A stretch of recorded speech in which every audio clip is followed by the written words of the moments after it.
Selamat siang Tribuners, Live Update siang kembali hadir menyapa Anda edisi Sabtu 30 Juli 2022.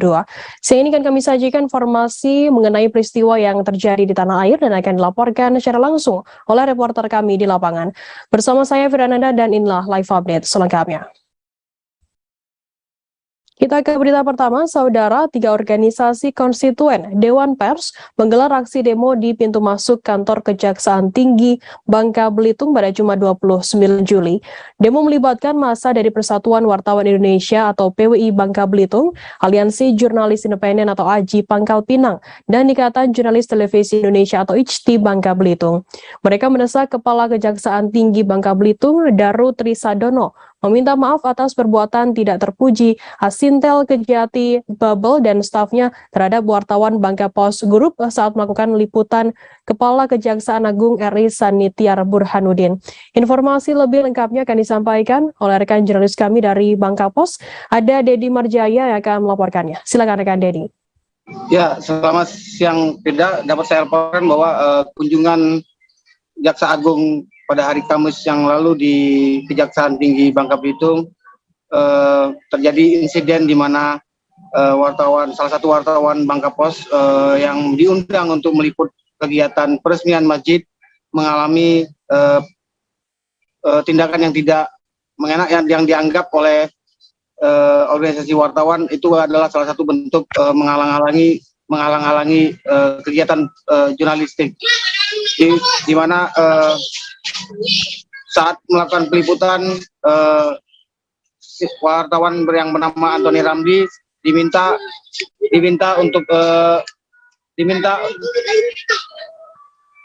untuk menunjukkan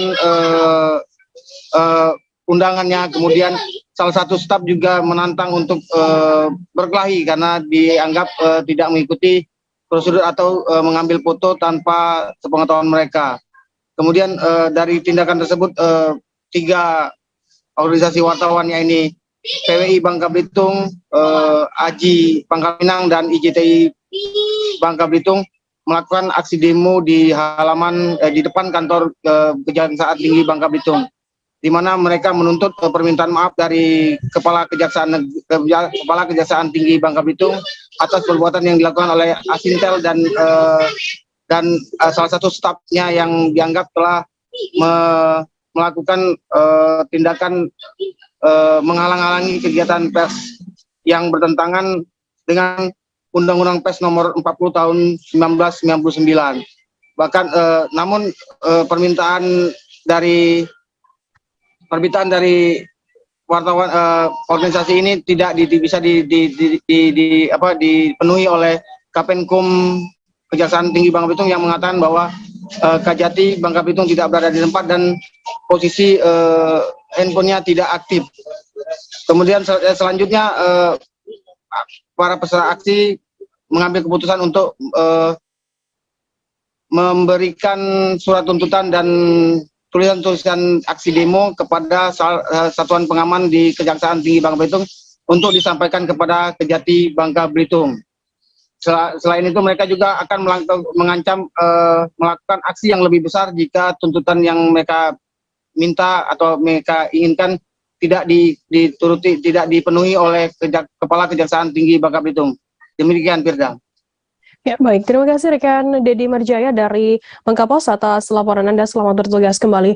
Akan kami tampilkan Tribuners wawancara dari Ketua PWI Bangka Belitung Muhammad Fatkur Rahman, kemudian Ketua AJI Pangkal Pinang Barlianto, dan Ketua IJTI Bangka Belitung Joko Setiawanto. Kemudian ada juga Kapenkum Kejati Bangka Belitung. Dan berikut liputannya untuk Anda. Untuk hadirnya Pak Kejati sampai saat ini belum bisa dihubungi. Video call Pak. Tidak aktif. Kenapa? Coba Pak, masa satu alasan saja. Di depan kami, Pak, di depan kami. Tetap apa yang menjadi aspirasi kawan-kawan semua nanti akan kita sambungkan atau kita sampaikan pada pimpinan. Lip service. Saya meminta dari ketua Aksi di Kejagung. Ketua IJTI dan AJI, saya minta tidak boleh melakukan kekerasan karena ada pasalnya juga, Pak Rudia. Bagi seorang guru pun ketika mengajar di kelas tidak boleh melakukan kekerasan terhadap muridnya, padahal tujuannya mendidik. Itu sudah benar. Jadi akan sangat lucu ketika kemudian aparat penegak hukum yang harusnya paham hukum justru melakukan kekerasan.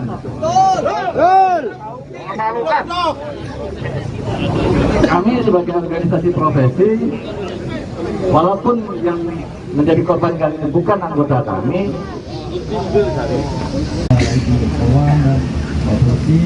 yang telah bersedia untuk mendampingi kami. Teman-teman, saya tidak begitu banyak memberi orasi, cuma saya ingin menekankan seperti tadi yang dikatakan oleh Ketua BUI bahwa profesi jurnalis dilindungi undang-undang. Tetapi ada catatan yang selama ini yang sering kita lihat fenomena-fenomena ketika pejabat tinggi datang ke Bangka Belitung. Mereka begitu restriktifnya, begitu tertutupnya, itu padahal mereka adalah pejabat publik. Sedangkan wartawan, jurnalis adalah representasi dari masyarakat. Yang notabene beritanya pun bukan berita yang apa ya, bukan berita kasus atau berita apapun. Ini seremonial loh, peresmian masjid yang untuk mempublikasikan. Kenapa harus terjadi seperti ini? Makanya dari PWI tegas kita melakukan aksi ini, menuntut juga kepada pihak kejaksaan untuk memproses ataupun memberikan sanksi yang tegas terhadap oknum tersebut.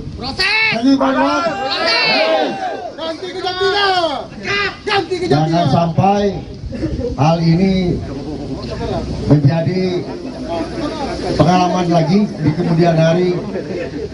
Ini adalah presiden buruk buat profesi kita sebagai jurnalis.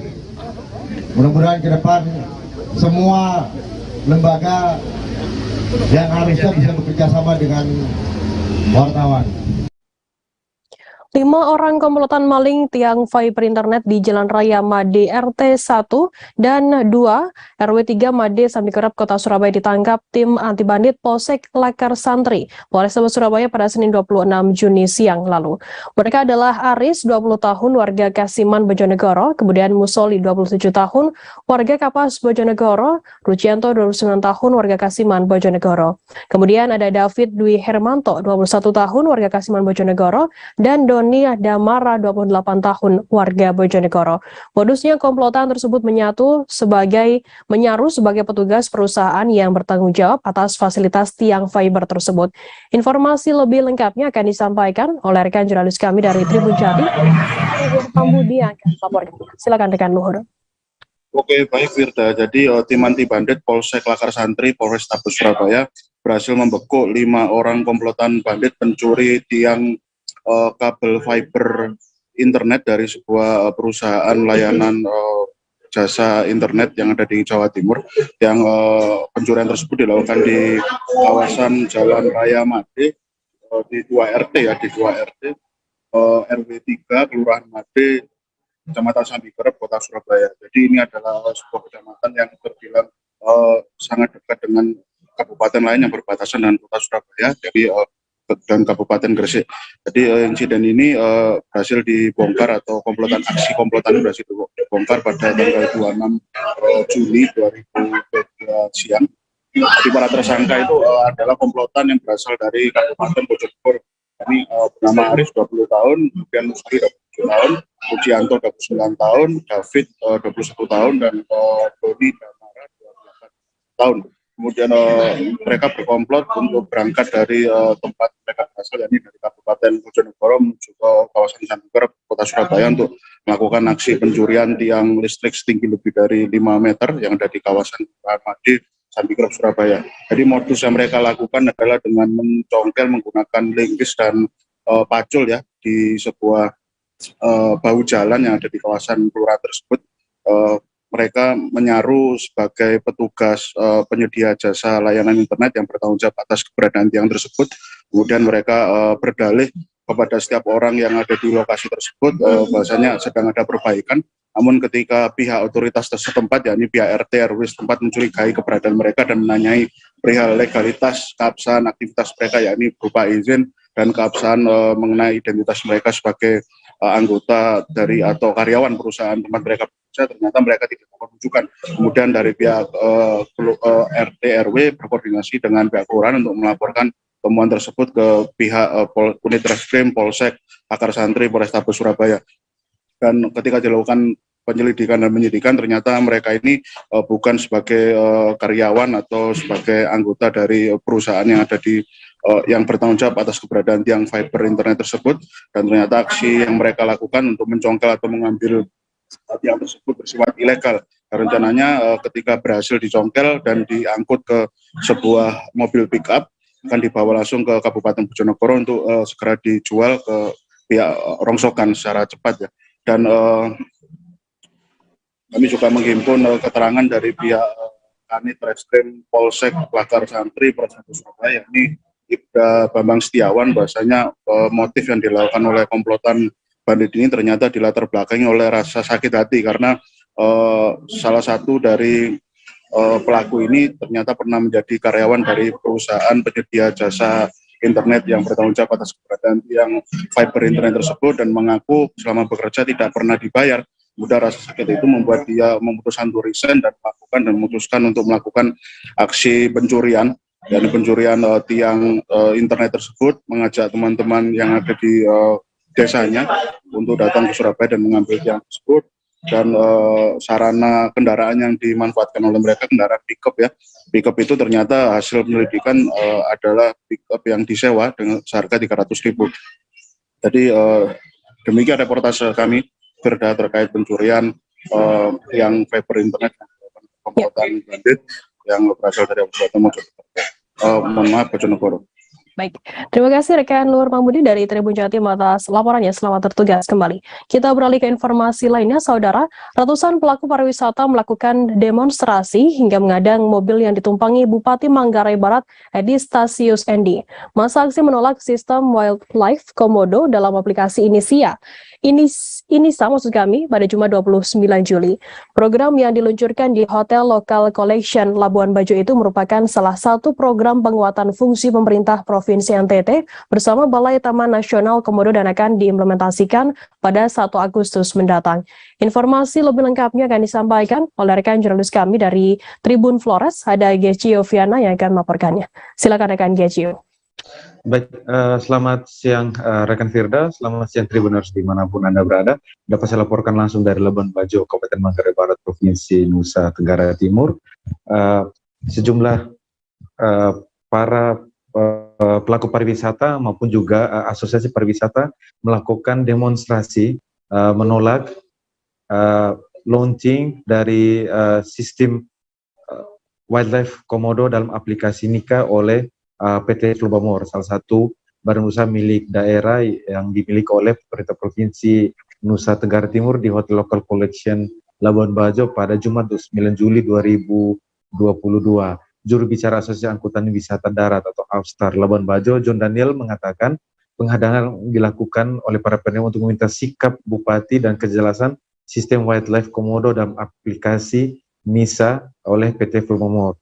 John mengaku para pendemo kecewa karena Bupati Manggarai Barat di Stasiun Endi pada kesempatan itu tidak berdialog dengan pendemo secara langsung. Selain itu, di dalam demonstrasi, para pendemo yang menyadari Bupati Manggarai Barat telah meninggalkan lokasi kegiatan langsung memburu mobil pribadi yang dikendarai oleh Bupati Manggarai Barat. Tidak hanya itu, massa juga memblokade jalan, menutup jalan menggunakan batu berukuran sedang, membakar ranting-ranting kayu di tengah jalan hingga tidur di tengah jalan. Dalam situasi penghadangan tersebut, tim gabungan dari Polres Manggarai Barat, Satuan Brimob Kompi 4 Labuan Bajo, dan Satpol PP Manggarai Barat menjaga ketat mobil yang ditumpangi oleh Bupati Manggarai Barat. Sempat terjadi aksi saling dorong antara aparat keamanan dengan massa pendemo dalam penghadangan yang terjadi selama kurang lebih 40 menit tersebut. Lebih lanjut, dalam kesempatan itu, Kasat Intelkam Polres Manggarai Barat, Ibtu Markus Frederico Segawangge, sempat menenangkan para pendemo. Ia lalu berkomunikasi dengan Bupati EDND dan pertemuan akan dilakukan di kantor Bupati Manggarai Barat. Namun, tawaran tersebut ditolak oleh para pendemo para pendemo menginginkan untuk dialog dilakukan secara langsung pada siang kemarin. Walaupun masa terus mendesak untuk berdialog, namun Bupati Manggarai Barat Edistosius Endi yang dijaga ketat oleh aparat keamanan gabungan berhasil melintasi atau keluar dari penghadangan itu. Sementara itu para pendemo atau para pelaku pariwisata maupun juga asosiasi pariwisata yang melakukan demonstrasi tidak hanya menolak program Wildlife Komodo melalui aplikasi NISA, tetapi para pendemo menginginkan untuk kebijakan kenaikan tarif masuk ke kawasan Taman Nasional Komodo, yakni lebih khusus di Pulau Komodo, Pulau Rinca, dan kawasan perairan di sekitarnya yang telah ditetapkan oleh PT Pulau Bamor sebesar 3.750.000 itu dibatalkan sebab para pelaku pariwisata berdalih bahwa saat ini dalam kondisi pandemi, situasi pariwisata yang sudah cukup membaik, mereka akan terdampak secara ekonomi. Di lain sisi, mereka juga menganggap kebijakan tersebut merupakan satu upaya monopoli dari pihak pemerintah Provinsi Nusa Tenggara Timur dalam pengelolaan kawasan Taman Nasional Komodo, lebih khusus pemanfaatan di bidang industri pariwisata.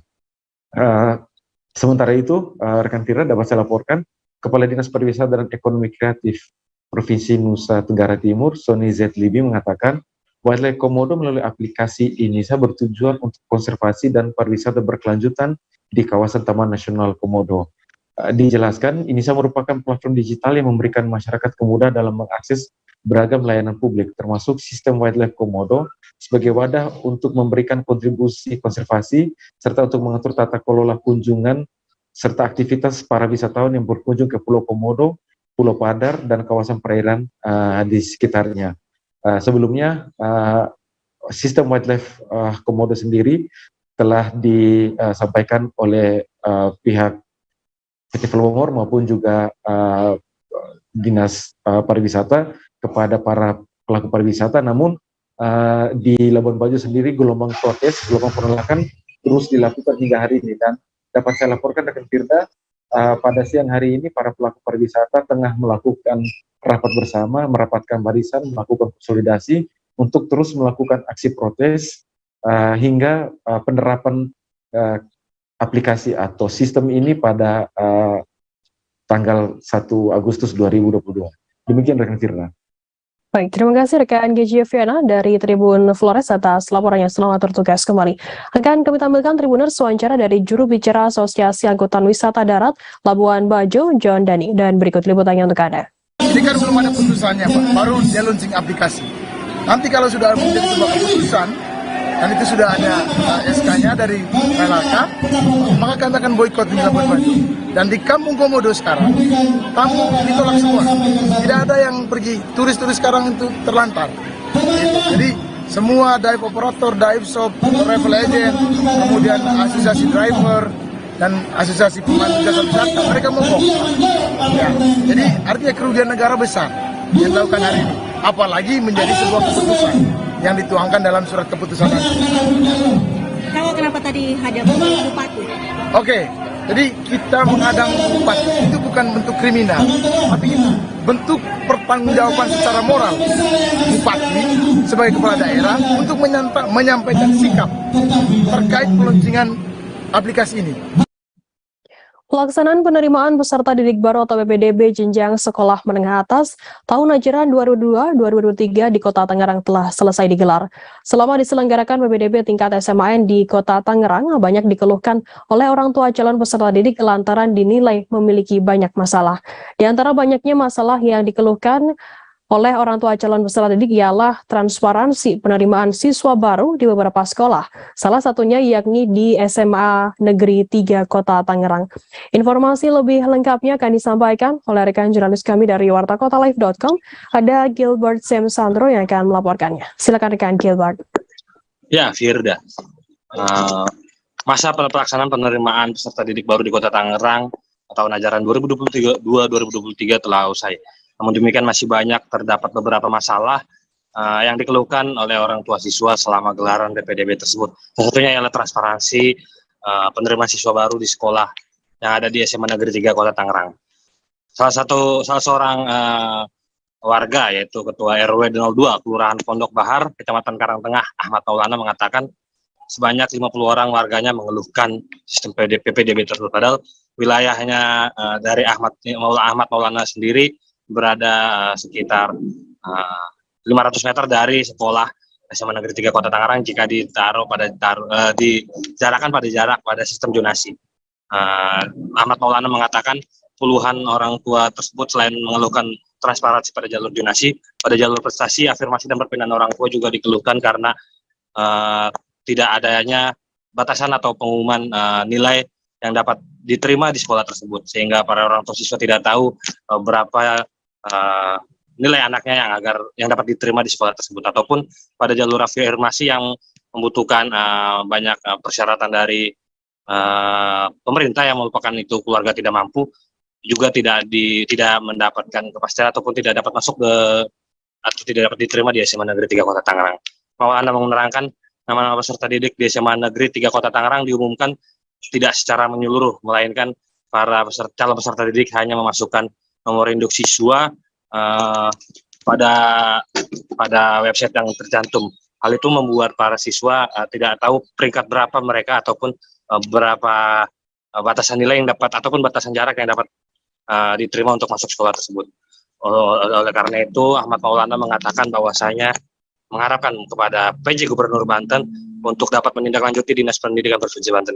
Pasalnya kasus kejanggalan transparansi pada SMA Negeri 3 Kota Tangerang itu telah terjadi pada 2 tahun terakhir, pada masa tahun ajaran 2021-22 dan juga 2022 dan juga 2023. Demikian sudah dapat sampaikan.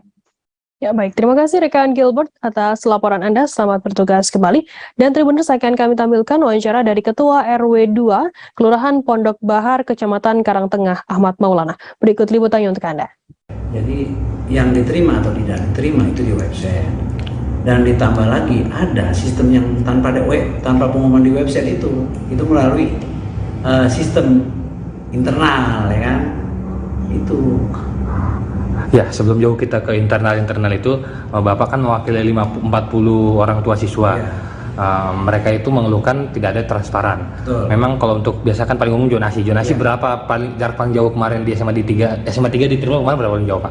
Saya sama sekali ini hal seperti ini sudah 2 kali terjadi. Tahun PPDB tahun 2021-22 sama seperti ini. Ditambah lagi 22-23 seperti ini juga. Jadi ada banyak kejanggalan gitu. Ya kan? Penyebabnya itu berarti semua itu kan instruksi dari dinas, ya kan? Sekolah itu hanya menjalankan. Iya, kemarin ada jarak-jarak berapa aja Pak yang dikeluhkan warga-warga itu ini? Makanya radius 500 meter, kadang-kadang 500 meter bisa, 500 meter? Bisa dikategorikan radius 500 meter bisa diterima. Tapi ada yang 500 meter nggak diterima, alasannya udah penuh kotanya. Gitu. Enggak, kemarin yang Bapak 500 meter. Paling jauh, paling apa? Saya ya di sini jauh, nggak jauh sih, dekat di Pondok Bahar. Jaraknya si anak ini 500 meter tapi nggak diterima. 500 meter. Betul. Oh. Kalau untuk contoh-contoh satu-satu Pak, satu contoh untuk yang jalur prestasi nilai berapa mungkin paling tinggi? Prestasi itu makanya saya bilang tadi, jalur prestasi tidak dijelaskan berapa nilainya. Kalau yang kemarin Bapak wakili gitu? Yang diwakili itu jalur prestasi dia. Berapa nilai dia? Nilai dia berapa nilai? Jadi bagus. Berapa? Masuk. Berapa tuh Pak? Temuan satu kampus Mutiara Baswedan, Giani Virgiana, mengungkapkan perjalanan hubungan asmara antara putri sulung Anies Baswedan dengan Ali Saleh Al-Hairubi yang kini menjadi suaminya. Giani mengatakan hubungan antara Mutiara yang akrab di Sapatia dan Ali kerap kali diwarnai pertemuan-pertemuan di masjid hingga kantin Universitas Indonesia. Mutiara Ali di Candi Bentar Hall, Ancol, Jakarta. Yani yang merupakan alumni Fakultas Hukum Universitas Indonesia Angkatan 2018 juga mengungkapkan bahwa perkenalan keduanya juga sudah berlangsung cukup lama. Bahkan ungkap Yani, benih-benih cinta antara dua teman sekampusnya itu sudah lama tumbuh. Informasi lebih lengkapnya terkait hal ini akan disampaikan oleh rekan jurnalis kami dari Tribun Jakarta, ada Gerald Leonardo yang akan melaporkannya. Silakan rekan Gerald. Ya, selamat siang Firda dan juga Tribuners. Dapat saya laporkan bahwa memang pada hari Jumat, tanggal 29 Juli 2022 kemarin, baru saja berlangsung pernikahan antara putri sulung dari Gubernur DKI Jakarta Anies Baswedan, yaitu Mutiara Anissa Baswedan dengan mempelai prianya yaitu Ali Saleh Al-Hairubi, di mana memang pernikahan berlangsung di Candi Bentar Hall, Putri Duyung Ancol, Kecamatan Pademangan, Jakarta Utara. Dalam prosesnya memang sejumlah tokoh-tokoh dan pejabat negeri ini juga datang untuk mendatangi atau sebagai tamu undangan dalam acara resepsi pernikahan Jumat malam kemarin, di mana terpantau memang sejumlah tokoh atau pejabat yang hadir, salah satunya Presiden Joko Widodo dan juga Wakil Presiden beserta tokoh-tokoh partai politik seperti Surya Paloh dan juga Muhaimin Iskandar. Selain itu juga Firda dan juga Tribuners dapat saya laporkan bahwa teman-teman sebaya dan juga teman-teman sekampus daripada Mutiara Anissa Baswedan dan juga Ali Saleh ini juga tampak menjadi tamu undangan dalam acara resepsi pernikahan malam kemarin, di mana salah satunya ialah Giani yang merupakan teman satu kampus dari anak dari Anies Baswedan ini, yaitu Mutiara, di mana memang mereka sama-sama berkuliah di Fakultas Hukum Universitas Indonesia. Memang Firda dan juga Tribuners dapat saya laporkan berdasarkan keterangan atau komentar dari Giani pada Jumat malam kemarin disampaikan bahwa perjalanan asmara antara Mutiara Anissa Baswedan dan juga Ali Saleh ini telah terjadi atau telah berlangsung sejak zaman mereka berdua masih duduk di bangku kuliah, dan kedua mempelai ini awalnya seringkali bertemu di beberapa kesempatan, tepatnya di masjid kampus dan juga di kantin Universitas Indonesia. Selain itu juga memang Giani yang sudah mengenal Mutiara sejak duduk di bangku SMP atau sekitar 10 tahun lebih, mengatakan bahwa hubungan keduanya memang berjalan baik dan Mutiara ini sudah yakin akan pilihannya yakni Ali Saleh.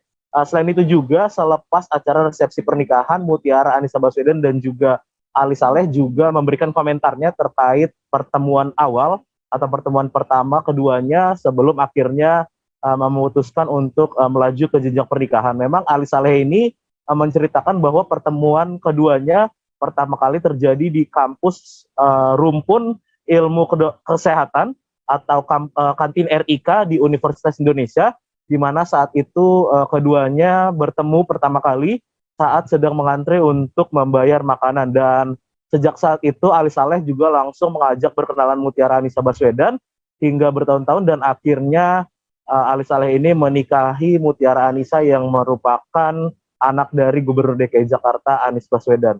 Memang dalam kesempatan semalam juga Gubernur DKI Jakarta Anies Baswedan menyampaikan ucapan terima kasihnya kepada sejumlah pihak yang menghadiri resepsi pernikahan dari putri sulungnya, termasuk Anies ini juga memberikan ucapan terima kasih kepada Presiden Joko Widodo, kepada tokoh-tokoh pejabat negeri lainnya, dan juga kepada awak media yang senantiasa memang berada di lokasi resepsi pernikahan sejak pagi hingga malam hari. Kembali ke Anda, Firda. Baik, terima kasih rekan Gerald atas laporan Anda, selamat bertugas kembali.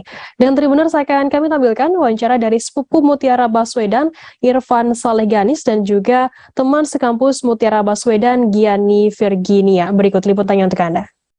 Saya dengan Giani Virginia. Ya, Mbak Giani, gimana sih Mbak mengenal sosok Mutiara selama ini seperti apa? Ya, sebenarnya saya udah mengenal dia dari SMP, udah hampir lebih dari 10 tahun. Dia itu orangnya ceria, baik, down to earth, ramah sama semua orang, dan tadi juga dia baru menjalani pernikahan dengan Ali, cantik banget. Jadi sukses terus buat dia, semoga sakinah mawaddah warahmah dengan Ali. Oke, untuk mungkin perjalanan hubungannya Mutiara sama Ali selama ini yang Mbak tahu seperti apa sih? Sebenarnya kalau Tia dan Ali itu mereka saling kenal ketika di kampus ya, di UI, karena Ali kan dari FKUI, sedangkan Tia sama saya di FKUI. Jadi mereka itu memang saling kenal, udah dari lama juga sih, udah saling suka gitu. Ya, mereka berdua gimana ya? Seneng banget sih melihat mereka berdua bareng, karena ya kebetulan kenal sama dua-duanya, berteman juga sama Ali dan sama Tia juga.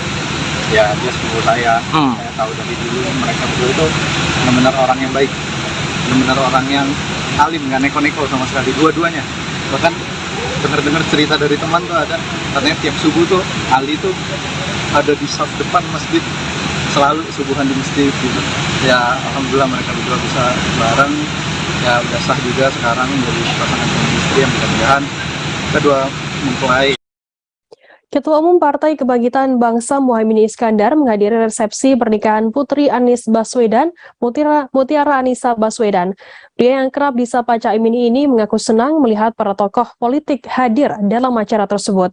Caimin mengungkapkan resepsi pernikahan menjadi momen yang paling tepat bertemu tokoh politik, sebab acara tersebut syarat makna kekeluargaan dan tidak disusupi unsur politis. Informasi lebih lengkapnya akan disampaikan oleh rekan jurnalis kami dari wartakotalive.com. Ada Indri Fahri yang akan melaporkannya. Silakan rekan Indri.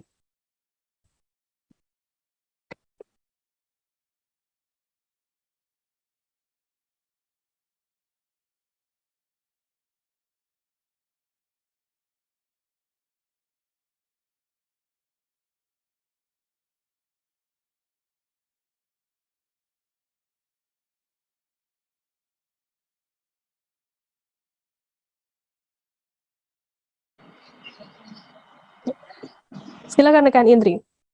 Ya, terima kasih rekan Firda. Selamat siang rekan Tribunnews. Seperti diketahui bersama, Gubernur DKI Jakarta Anies Rashid Baswedan menggelar resepsi pernikahan putri pertamanya yaitu Mutiara Anissa Baswedan di Candi Bentar di Taman Impian Jaya Ancol, Jakarta Utara pada Jumat tanggal 29 Juli 2022. Sejumlah tokoh politik datang menghadiri resepsi pernikahan dari Putri Anies Baswedan, seperti Erick Thohir, Haritanu Sudibyo, Muldoko, Surya Paloh, Zulkifli Hasan, Airlangga Hartarto, Tito Karnavian, Muhaimin Iskandar, Yeni Wahid, dan Agus Harimurti. Ketua Umum Partai Kebangkitan Bangsa yaitu Muhaimin Iskandar merasa senang menghadiri resepsi pernikahan putri dari Anies Baswedan. Ia mengaku senang melihat para tokoh politik hadir berkumpul di dalam acara resepsi tersebut. Menurutnya resepsi adalah momen yang tepat untuk tetap bertemu anggota partai politik, sebab acara tersebut memiliki makna kekeluargaan dan tidak ada unsur politis. Lebih lanjut, Muhaimin Iskandar juga menyampaikan hal baik sekaligus mendoakan agar Mutiara Anies Baswedan dan sang suami mendapatkan berkah dari Tuhan Yang Maha Esa. Ia berharap keluarga Anies Baswedan dan juga mempelai yang menikah menjadi keluarga yang sakinah, mawaddah, warahmah. Terima kasih, saya sampaikan kembali ke rekan Firda. Baik, terima kasih rekan Indri atas laporan Anda. Selamat bertugas kembali. Dan Tribuners akan kami tampilkan wawancara dari Ketua Umum Partai Kebangkitan Bangsa Muhaimin Iskandar. Dan berikut liputannya untuk Anda. Jangan waktu dong. Bentar Pak. Agak geser situ Pak. Pak Anies sukses, mantunya yang datang semua tokoh.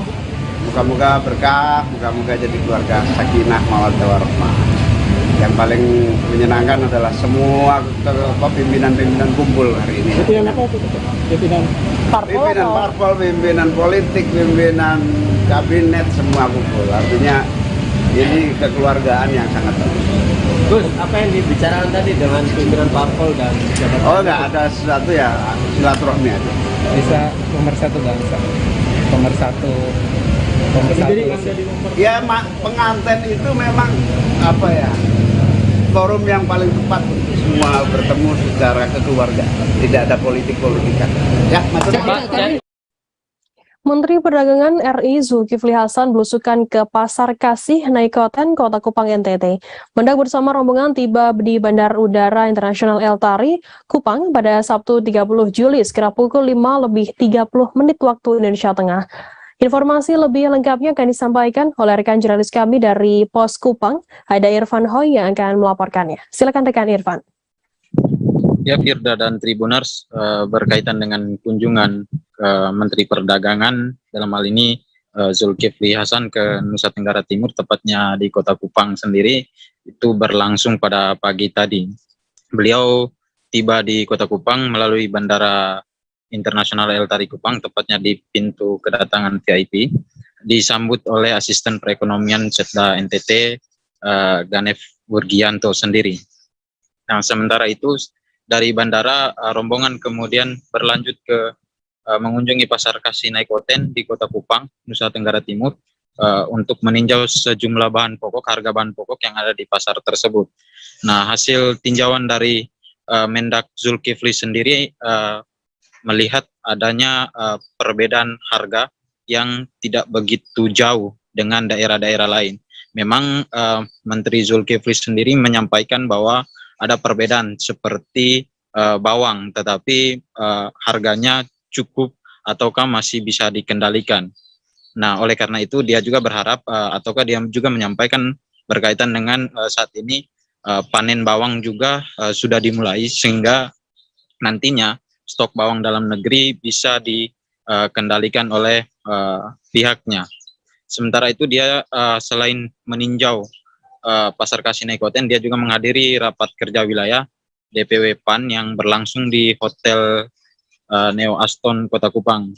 Zulkifli sendiri tadinya memberikan arahan secara internal kepada kader PAN yang ada di NTT sekitar 2 jaman, menyampaikan sambutan sekaligus arahan internal untuk konsolidasi partai Amanat Nasional menghadapi pemilu 2024 nanti. Setelah dari arena Rakerwil, kemudian beliau melanjutkan perjalanan keluar dari Hotel Neo Aston, melanjutkan perjalanan ke Bandara Internasional El Tari dan bertolak kembali ke Jakarta. Demikian, Firda. Baik, terima kasih rekan Irfan Hoy atas laporan Anda. Selamat bertugas kembali. Kita beralih ke Papua, saudara. Ribuan umat muslim menggelar pawai ta'aruf di Kabupaten Manokwari, Papua Barat guna memperingati Tahun Baru Islam 1 Muharram 1444 Hijriah. Pawai ta'aruf kali ini diikuti sejumlah tokoh muslim di Papua Barat seperti Muhammad Lakotani, Ketua NU Papua Barat, kemudian Ketua Muhammadiyah hingga pengurus MUI Papua Barat pun juga ikut hadir. Informasi lebih lengkapnya akan disampaikan oleh rekan jurnalis kami dari Papua Barat. Dari Tribun Papua Barat ada Safwan Ashari Rarusun yang akan melaporkannya. Silakan rekan Safwan. Ya, baik. Firda dan juga Tribuners dimanapun Anda berada, hari ini dapat saya kabarkan dari Kabupaten Manokwari, Provinsi Papua Barat, bahwasanya pada pagi tadi umat muslim di berbagai daerah di Kabupaten Manokwari tengah melaksanakan pawai ta'aruf mengelilingi pusat kota Kabupaten Manokwari. Nah, pawai ta'aruf sendiri baru digelar kembali sejak 2 tahun vakum karena COVID-19, sehingga baru hari ini mereka melaksanakan pawai ta'aruf di Kabupaten Manokwari.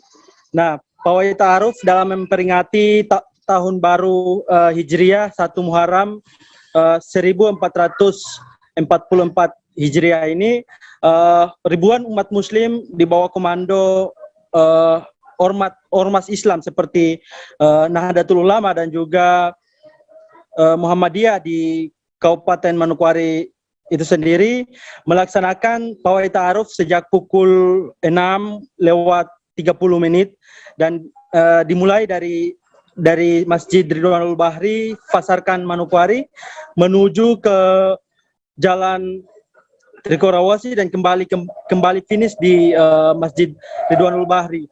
Nah, pada pelaksanaan kali ini ada sejumlah tokoh muslim di Provinsi Papua Barat juga ikut meramaikan pawai ta'aruf yang dilaksanakan di Kabupaten Manokwari pada hari Sabtu hari ini. Salah satunya yakni mantan Wakil Gubernur Provinsi Papua Barat yakni Muhammad Lakotani yang saat ini menjabat sebagai Ketua DMI Provinsi Papua Barat, dan ada juga salah satu tokoh muslim yakni Ketua MUI Kabupaten Manokwari, Ketua NU Provinsi Papua Barat dan juga Ketua Muhammadiyah Provinsi Papua Barat. Selain tokoh-tokoh ini, ada beberapa umat muslim lain, salah satunya yakni anak-anak dari berbagai pondok pesantren, sekolah madrasah dan juga taman pengajian Al-Quran yang ikut meramaikan 1 Muharram 1444 Hijriah di Kabupaten Manokwari itu sendiri. Mereka berharap lewat momentum ini umat muslim dan juga umat di seluruh Kabupaten Manokwari dapat menjaga kekeluargaan di Kabupaten Manokwari sehingga bisa ikut serta membangun Provinsi Papua Barat, lebih khusus Kabupaten Manokwari lebih baik lagi, begitu Firda. Baik, terima kasih rekan Sofan atas laporan Anda. Selamat bertugas kembali. Dan akan kami tampilkan Tribuners wawancara dari Ketua MUI Kabupaten Manokwari, Baharudin Sabolah, dan tokoh Muslim Papua Barat Muhammad Lakotani. Berikut liputannya untuk Anda. Assalamualaikum warahmatullahi wabarakatuh. Tentu pawai ta'aruf yang dilakukan pada saat ini menyambut datangnya 1 Muharram 1444 Hijriah. Kelihatannya ini cukup ramai dibanding tahun-tahun yang telah kita lewati. Itu terkait karena memang kita pernah 2 tahun tidak melakukan pawai ta'aruf dalam rangka 1 Muharram.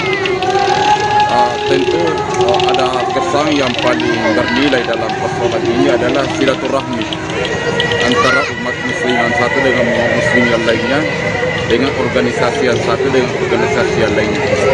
Karena setelah 2 tahun kita dihantam pandemi COVID-19, tidak ada kegiatan, jadi alhamdulillah hari ini PHBI, MUI, dan seluruh umat Islam dalam rangka hari memperingati Tahun Baru Islam 1 Muharram, ya kemudian jumlah umat yang datang berbondong-bondong seperti ini karena saya kira 2 tahun tertekan sehingga ya sudah kita luapkan kegembiraan kita pada saat ini. Insya Allah ke depan kita semua sehat, tahun baru ini sehat semua, lebih sukses, lebih sejahtera, apa yang kita cita-citakan bisa tercapai di tahun yang baru. Pesan Kanda untuk tahun baru ini untuk umat Islam di Papua Barat? Iya, terus memperkuat ukhuwah, untuk memberikan kontribusi bersama-sama dengan seluruh komponen bangsa, berpartisipasi dalam proses pembangunan yang kita laksanakan di Papua Barat pada umumnya dan khususnya. Sejumlah warga desa Kadatuan, Kecamatan Garawangi, Kuningan terlibat dalam kegiatan pawai obor menyambut Tahun Baru 1444 Hijriah. Tokoh pemuda Didi Nur mengungkapkan kegiatan pawai obor kali ini merupakan bentuk pelestarian budaya sekaligus menyambut Tahun Baru Islam. Dalam kegiatan ini, kata ia, menyebut bahwa peserta pawai obor terlihat senang berkeliling kampung seraya memandangkan selawat dan takbir. Informasi lebih lengkapnya akan disampaikan oleh rekan jurnalis kami dari Tribun Cirebon, ada Ahmad Ripai yang akan melaporkannya. Silakan rekan Ripai. Baik, Firda, dapat saya sampaikan untuk kegiatan pawai obor yang dilakukan oleh masyarakat Desa Kadatuan, Kecamatan Garawangi ini cukup meriah. Hal itu menyusul dengan banyaknya peserta dalam kegiatan pawai obor ini melibatkan berbagai lapisan seperti dari kalangan anak-anak, remaja hingga dewasa, bahkan ada orang tua yang terlibat dalam kegiatan tersebut. Dalam kegiatan tersebut, kami berhasil mewawancara tokoh pemuda setempat bahwa Didi Nur ini mengatakan bahwa kegiatan tersebut ini merupakan salah satu budaya lokal yang memang menjadi kebiasaan warga setempat dalam memeriahkan ataupun menjaga kelestarian budaya tersebut. Seperti bukan hanya dalam kegiatan penyambutan malam tahun baru Muharram saja, melainkan dalam kegiatan-kegiatan lainnya seperti Hari Besar Nasional dan Hari Besar Islam. Itu kegiatan yang melibatkan masyarakat banyak dilakukan oleh warga setempat, di antaranya santunan anak yatim ataupun pengajian atau tablik akbar yang biasa melibatkan warga sekitar juga. Kejadian sama dilakukan juga di beberapa desa di Kabupaten Kuningan, seperti yang dilakukan oleh masyarakat Desa Citenjo, Kecamatan Cibimbing, juga melaksanakan pawai obor dengan mengelilingi ruas jalan kampung di desa setempat. Demikian, Firda, yang dapat saya laporkan. Ya baik, terima kasih rekan Ripai dari Tribun Cirebon atas laporan Anda. Selamat bertugas kembali. Kita beralih ke Aceh, saudara. Hujan disertai angin kencang melanda sebagian wilayah di Kabupaten Simelu pada Jumat 29 Juli kemarin. Akibatnya satu rumah milik warga tertimpa pohon hingga rusak berat. Kepala Pelaksana Bada BPBD Simelu mengatakan bahwa kejadian pohon tumbang dan menimpa rumah warga itu atas nama Rohana warga Desa Kebun Baru, Kecamatan Tepah Selatan, yang terjadi pada pukul 15:15 waktu Indonesia Barat. Informasi lebih lengkapnya akan disampaikan oleh rekan jurnalis kami dari Serambi News Indonesia, ada Sari Mulyasno yang akan melaporkannya. Silakan rekan Sari. Ya, baik. Terima kasih, Firda. Selamat siang, Tribun Nur. Dari Kabupaten Simelu, Provinsi Aceh, saya laporkan bahwa terkait dengan pohon tumbang yang menimpa satu unit rumah milik warga di Desa Kebun Baru, Kecamatan Tepas Selatan, Kabupaten Simelu. Tidak ada korban jiwa. Namun dalam hal ini, sebagaimana pantauan dan penyampaian dari Badan maksud kami BPBD di Kabupaten Simelu, rumah warga yang ditimpa pohon tersebut mengalami rusak berat.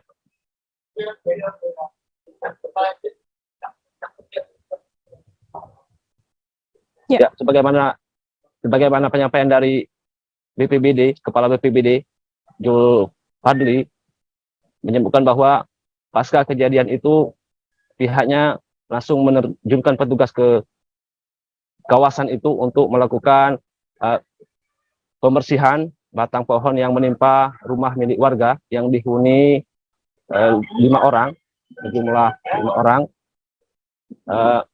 Selain itu, dari pihak BPBD sendiri turut memberikan bantuan masa panik untuk meringankan beban dari keluarga tersebut. Demikian, Firda. Ya, baik, terima kasih rekan Sari Mulyasno dari Serambi News Indonesia atas laporan Anda. Selamat bertugas kembali. Kita beralih ke informasi lainnya, Saudara. Sebanyak 150 siswa SMAN 13 Samarinda yang terjebak banjir di sekolah akhirnya berhasil dievakuasi dan dipulangkan ke kediamannya mereka masing-masing. Sebelumnya beredar kabar bahwa ratusan siswa tersebut terjebak banjir di sekolah.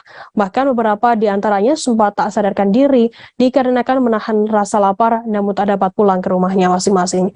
Informasi lebih lengkapnya akan disampaikan oleh rekan jurnalis kami dari Tribun Kaltim, ada Rita Lavenia yang akan melaporkannya. Silakan rekan Rita. Ya, selamat siang rekan Firda dan Tribuners. Dapat saya informasikan yang memang tadi malam akibat hujan berkepanjangan ya, dari pukul 15.00 waktu Indonesia Tengah, sebanyak 33 titik di kota Samarinda terendam banjir dengan ketinggian 30-50 cm. Memasuki waktu petang ya di pukul 17.30 waktu Indonesia Tengah, genangan hanya tersisa di 10 titik termasuk di Jalan Dei Panjaitan. Namun akibatnya ratusan pengendara sepeda motor dan mobil tertahan di perumahan Alaya Samarinda, dan ternyata sebanyak 150 siswa dan siswi SMA Negeri 13 Samarinda termasuk para guru juga tidak dapat kembali ke rumah masing-masing akibat banjir ini, Firda dan Tribuners. Nah, dalam upaya mengevakuasi pengendara dan siswa ini, Badan Penanggulangan Bencana Daerah atau BPBD Kota Samarinda hanya bisa menurunkan 1 unit truk serbaguna mereka ya, sehingga untuk bisa mengevakuasi siswa harus bergantian dengan para masyarakat yang terjebak banjir juga. Lalu terkait beberapa siswa yang tidak sadarkan diri, kami coba mengkonfirmasi ke pihak sekolah, bahkan kami juga menyambangi sekolahnya. Ternyata saat kita tiba di sana tidak terjadi kepanikan yang seperti yang beredar. Ternyata juga beberapa siswa yang sempat tidak sadarkan diri tersebut hanya kelelahan akibat bermain bersama di lapangan saat hujan deras turun. Nah, bahkan sebenarnya pihak sekolah telah memberikan makanan kepada ratusan siswa untuk menjaga imun mereka tetap kuat hingga airnya surut ya. Dan setelah menunggu kurang lebih 6 jam lamanya untuk surut air, tepat pukul 22.30 waktu Indonesia Tengah, 150 siswa dan siswi tersebut berhasil dievakuasi BPBD Kota Samarinda dibantu TNI Polri dan para relawan. Jadi banyak informasi yang beredar nih Firda dan Tribuners bahwa siswa-siswi ini kelelahan dan kelaparan sehingga banyak yang pingsan, padahal nyatanya tidak seperti itu ya. Pihak sekolah mengatakan bahwa anak-anak ini hanya kelelahan karena bermain hujan ya, dan sempat mungkin masuk angin atau segala macam akhirnya pingsan. Tapi sejauh itu setelah kurang lebih setengah 12 malam semuanya sudah berhasil dievakuasi. Demikian Firda dan Tribuners. Baik, terima kasih rekan Rita dari Tribun Kaltim atas laporan Anda. Selamat bertugas kembali. Kita beralih ke informasi selanjutnya, Saudara. Kabar terbaru penyelidikan dari tim Polres Tarakan tentang penyebab kebakaran speedboat Minsen tujuan Tarakan Kabupaten Tanah Tidung di perairan Pas Payau, Kabupaten Bulungan pada Senin 26 Juli. Menurut keterangan Kasat Poler Polres Tarakan Ibtu Jamzani, pihaknya telah melakukan pemeriksaan terhadap motoris speedboat reguler Minsen, kemudian juga anak buah kapal atau ABK. Informasi lebih lengkapnya akan disampaikan oleh rekan jurnalis kami dari Tribun Kaltara, ada Georgie Sentana yang akan melaporkannya. Silakan rekan Georgie. Baik, selamat siang Tribuners, selamat siang Firda. Benar, Kasat Polair Polres Tarakan sudah periksa motoris dan ABK penyebab SB Vincent terbakar di perairan Pas Payau dari Senin lalu pukul 10. Menurut keterangan Kasat Polair Polres Tarakan Ibtu Zamzani, pemeriksaan ini berlangsung memakan waktu 2 hingga 3 jam, yang dimana dari motoris, kemudian agen, kemudian ada dari ABK-nya, yang dimana sudah diberikan keterangan lebih lanjut dari pemeriksaan sampai apa penyebabnya, dan pihaknya juga meyakini hal ini akan masih terus dilanjutkan penyelidikan sebab ada beberapa banyak yang perlu digali lagi untuk kejadian kecelakaan speedboat ini. Dan adapun dari pihak Zamzami mengatakan nantinya ada lagi pengungkapannya, perkembangan terbaru mengenai kecelakaan tersebut, sebab yang perlu diketahui ada belasan penumpang yang diketahui semua dalam keadaan selamat dan sudah di penanganan lebih lanjut baik dari pemerintah Kabupaten Tanah Tidung maupun di pemerintahan Kota Tarakan. Bahwasannya penumpang-penumpang ini adalah berangkat tujuan dari Tarakan menuju KTT pada pukul 10 hari Senin lalu. Sehingga ini yang diharapkan dari pihak keluarga dan maupun masyarakat yang apa penyebab kecelakaan ini terus diberikan atensi khusus supaya kegiatan perjalanan transportasi laut ini bisa memberikan contoh supaya tidak terjadi kembali lagi di kemudian hari. Zamzami juga berharap kepada setiap pemilik agen speedboat perjalanan ke kabupaten yang ada di Kaltara ini bisa memperhatikan sebelum keberangkatan. Karena proses penyelidikan ini juga perlu diketahui ada dari pihak Balai Perjalanan Perhubungan Darat yang akan juga melakukan penyelidikan selain dari tim Polres Tarakan. Begitu Firda yang bisa dapat saya sampaikan. Kembali ke studio. Baik, terima kasih rekan Georgie dari Tribun Kaltara atas laporan Anda. Selamat bertugas kembali. Akan kami tampilkan Tribuners wawancara dari Ibtu Jamzani, Kasat Poler Polres Tarakan. Berikut liputannya untuk Anda. Kebakaran kapal yang pertama kami lakukan pemeriksaan saksi-saksi, diantaranya motoris Speed Minsen, kemudian ABK kapal, kemudian agen, kemudian kami akan melakukan pemanggilan ataupun undangan klarifikasi terhadap pemilik speedboat. Kemudian kami juga akan melakukan pemanggilan terhadap atau undangan klarifikasi terhadap penerbit SPB, apakah SPB yang terbitkan telah sesuai apa tidak, kemudian jumlah penumpang apakah sesuai apa tidak, kemudian kelengkapan lainnya. Ini untuk membuat terang apakah nanti ada tindak pidana apa tidak. Untuk yang kelalaiannya itu? Kelalaiannya ini masih kita dalami, ya kan, apakah ada kelalaiannya apa tidak. Nah, kita masih nunggu ahli juga nih dari SPB. Dan karena ranahnya kan sekarang ranahnya ke SOP lagi, dulu ranahnya ke SOP, sekarang ranahnya perhubungan darat. Makanya kan akan kami panggil juga dari perhubungan darat untuk menerangkan hal tersebut. Speedboat itu tenggelam misalnya nggak mungkin habis itu mas. Karena pada saat sampai di TKP, saat itu api udah besar sekali. Memang alat pemadam kebakaran juga tidak ada ke sana. Dan kita kan, kalau misalnya kita evakuasi pakai ember ya nggak mungkin juga, karena kan dalam segini mas, daratan aja dalam segini. Warga yang bermukim di Kompleks SMPN 12 Kelurahan Girian Indah, Kecamatan Girian, Kota Bitung, Provinsi Sulawesi Utara dihebohkan dengan peristiwa kebakaran pada Jumat 9 Juli. Sebuah rumah permanen milik keluarga Humonobe Sasamu terbakar di bagian dalam.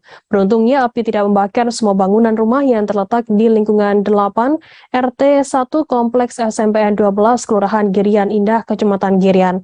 Informasi lebih lengkapnya akan disampaikan oleh rekan jurnalis kami dari dari Tribun Manado, ada Christian Wayongkere yang akan melaporkannya.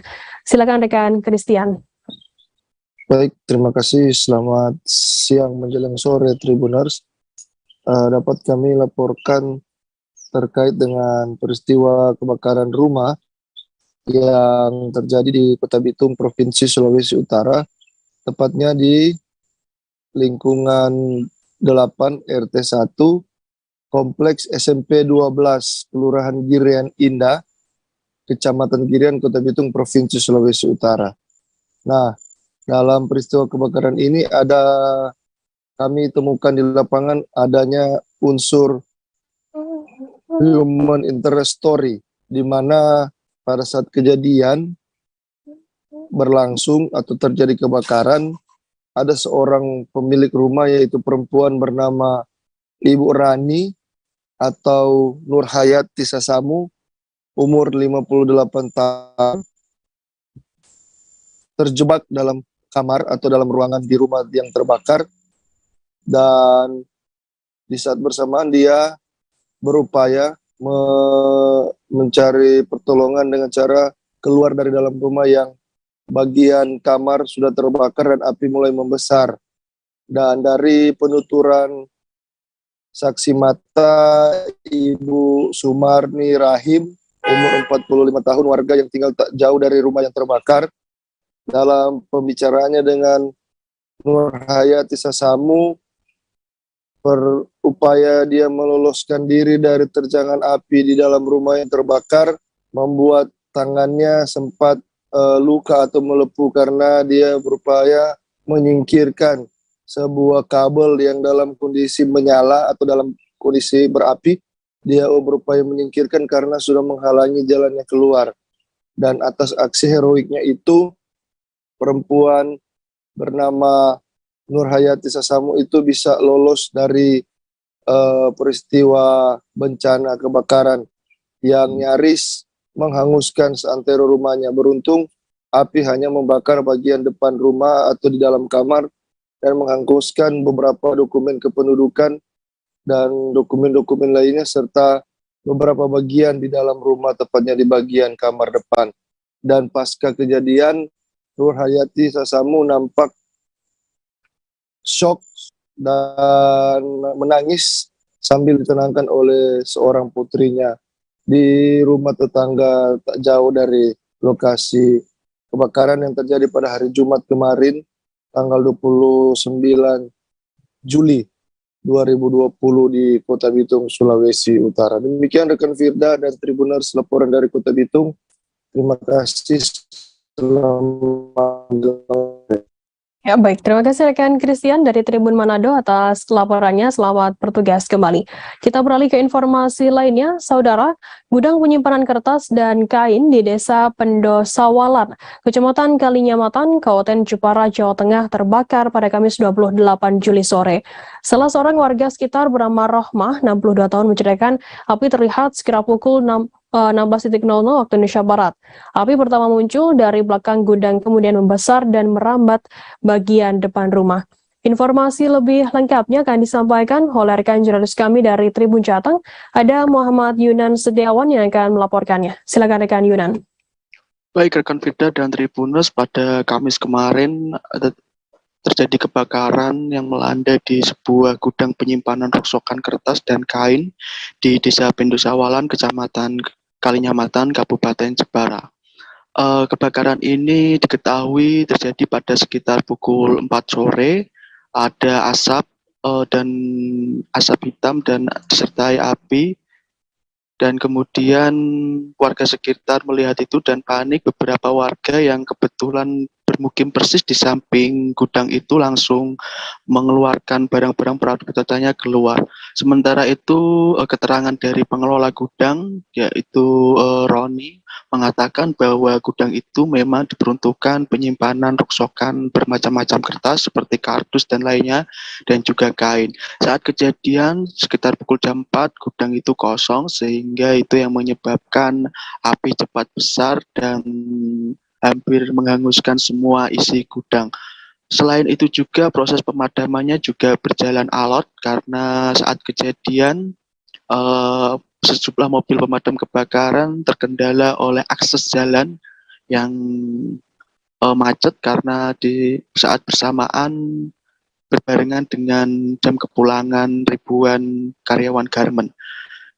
Tapi setelah 2 jam lebih berjibaku dengan si jago merah, damkar Jepara sekitar 6 mobil damkar Jepara kerahkan untuk memadamkan itu dan bisa menguasai kondisi dan bisa memadamkan api tersebut. Keterangan dari pemilik gudang itu atau pengelolanya, kerugian ditaksir mencapai 700 juta, sementara keterangan dari Kapolsek Kalinyamatan, Ibtu Yusron, masih belum mengetahui apa penyebab kebakaran ini dan saat ini masih di tahap penyelidikan oleh Satreskrim Polres Jepara karena ini juga pertama kali terjadi di area itu kebakaran yang besar sekali dan hampir semua isi gudang itu ludes. Demikian Rekaverda. Ya, baik. Terima kasih rekan Yudan dari Tribun Jateng atas laporan Anda. Selamat bertugas kembali. Akan kami tampilkan Tribuners wawancara dari Kapolsek Kalinyamatan Ibtu Yuston dan juga Roni pengelola gudang. Berikut liputannya untuk Anda. Mas, ini kejadian tadi jam berapa, Mas? Tadi sekitar jam 4. Saya dikabarin jam 4. Jam 4 lebih dikabarin. Jam 4 ya? Tapi jam 4 lah kira-kira. Jam 4 lebih, karyawan sudah pada pulang semua. Ini tempat apa sih, Mas? Rosok, Pak. Rosok apa? Gudang penerimaan rosok. Kerdus ya? Ya, kerdus, Bang. Api dari mana tadi? Kurang tahu, Pak. Kalau penyebabnya apa? Kurang tahu saya. Jadi pas kosong berarti ya? Pas kosong. Hanya jam 3:30 karyawan sudah keluar. Ya. Jam 4 keluar. Jam 4 keluar. Udah keluar terus sampai ini sudah tertutup ya sudah tutup kan terus ada api terus kata orang-orang ya saya nggak tahu pas yang jelas kondisi kosong. Ada dugaan gimana dan penyebabnya mungkin? Wah, kalau kita ini belum benar menyimpulkan ini untuk apa ini CCTV ya. Iya. Itu sudah diambil sama Resmob. Jadi untuk ini kita masih kita silakan untuk jadi Polres. Atau dari Resmob nanti yang bisa menyimpulkan. Jadi kita sementara ini pengamanan supaya api cepat padam. Jadi kita ini ada sekitar 6 dari damkar. Dari damkar yang sudah memadam. Jadi alhamdulillah sampai lihat di sini sudah mulai dikondisikan ke api. Nggak ada korban jiwa dan ya? Oh nggak ada. Ada material aja. Kalau kerugian kira-kira berapa? 700-an sama kontrak ya. 700 juta? Ya. Itu dusnya, limbah kardusnya berapa ton atau kilo kalau diperkirakan? Harga daging sapi di Pasar Pagi Kota Pangkal Pinang berangsur turun. Sebelumnya harga jual ayam broiler mencapai hingga Rp35.000 per kilogram. Sementara pada Jumat 29 Juli kemarin, harga jual ayam turun menjadi Rp28.000 per kilogramnya. Diakui para pedagang turunnya harga daging ayam sudah terjadi selama 2 minggu terakhir, mengingat pasokan ayam di peternakan banyak. Kendati harga ayam turun, para pedagang mengaku lesu pasalnya pembeli ayam semakin sepi. Informasi lebih lengkapnya akan disampaikan oleh rekan jurnalis kami dari Bangka Pos, ada Sela Agustika yang akan melaporkannya. Silakan rekan Sela. Baik, terima kasih rekan Firda dan selamat siang Tribuners. Memang untuk harga ayam di Pasar Pagi Kota Pangkal Pinang saat ini terpantau terjadi penurunan dari harga sebelumnya, di mana berdasarkan pantauan bangkapos.com Jumat kemarin, harga ayam di Pasar Pagi Kota Pangkal Pinang ini masih berada di kisaran Rp28.000 per kilogram sementara sebelumnya harga ayam ini berada di kisaran 35.000 per kilogram. Nah, terjadinya penurunan ayam ini diakui para pedagang setempat, mengingat pasokan ayam di para peternak ini yang sudah banyak atau telah banyak pasokan ayam dari para peternak. Namun mengingat harga ayam yang turun ini, para pedagang ini mengeluh akan menurunnya para pembeli daging ayam ini sendiri, di mana biasanya para pedagang ini bisa menjual hingga 200 kg ayam dalam satu hari. Sementara dengan menurunnya harga ayam saat ini, penjualan ayam ini juga terjadi penurunan hampir 50%, yang mana saat ini penjualan ayam masih berada di kisaran 100 kg per harinya. Nah, diakui masyarakat sendiri, daya beli ayam ini sendiri memang telah terjadi penurunan pada sejak Idul Adha kemarin, di mana minat masyarakat untuk mengkonsumsi ayam sendiri diakui memang terjadi penurunan. Nah, selain itu juga, selain harga ayam, untuk harga daging sendiri di Pasar Pagi Kota Pangkal Pinang dari Idul Adha kemarin hingga saat ini memang terpantau masih stabil dan belum terjadi penurunan, yang mana harga daging sapi ini sendiri masih berada di kisaran 145.000 per kilogram hingga 150.000 per kilogram. Nah, untuk daya beli daging sapi ini sendiri diakui para pedagang juga terjadi penurunan yang drastis. Pasalnya, selain wabah PMK, saat ini diduga perekonomian masyarakat juga sedang melemah, sehingga daya beli masyarakat juga menurun untuk baik untuk daging ayam ataupun untuk daging sapi. Sekian Firda, terima kasih. Baik, terima kasih rekan Sela Agustika dari Bangka Pos atas laporannya. Selamat bertugas kembali. Kita beralih ke informasi lainnya, saudara. Sempat melambung tinggi, kini harga komoditas bawang merah di Pasar Bauntung, Banjarbaru mulai berangsur turun. Sebelumnya bawang merah harga jual mencapai Rp80.000 per kilogram. Sejak beberapa hari terakhir turun menjadi Rp50.000 per kilogramnya. Namun untuk bawang putih ada sedikit mengalami kenaikan di kisaran harga Rp1.000 per kilo. Sebelumnya yakni harganya Rp26.000 per kilogram menjadi Rp27.000 per kilogramnya. Informasi lebih lengkapnya akan disampaikan oleh rekan jurnalis kami dari Banjarmasin Post. Ada Salma Saurin yang akan melaporkannya. Silakan rekan Salma. Baik rekan Firda, harga bawang merah memang sempat melambung tinggi, namun beberapa hari terakhir ini harga komoditas bawang merah ini mulai berangsur turun. Dari pantauan Banjarmasin Post di Pasar Bauntung Banjarbaru, para pedagang menawarkan harga jual bawang merah itu dengan kisaran Rp50.000 per kilogram. Memang sebelumnya harga bawang merah sempat mencapai, apalagi di menjelang Idul Adha, harga sampai Rp80.000 per kilogram. Tentunya hal ini tidak biasa bagi pedagang maupun para konsumen. Nah, turunnya harga bawang merah ini tentu menjadi kabar baik bagi konsumen dan pedagang pengecer. Kendati pun harga jual bawang merah ini masih terbilang tinggi, masih di atas harga normal, namun sudah bisa meningkatkan minat beli konsumen. Tentunya para pedagang setempat pun merasa sudah membaik penjualan mereka. Bahkan pedagang sangat berharap permintaan bawang merah terus akan semakin ramai seiring dengan turunnya harga bawang ini.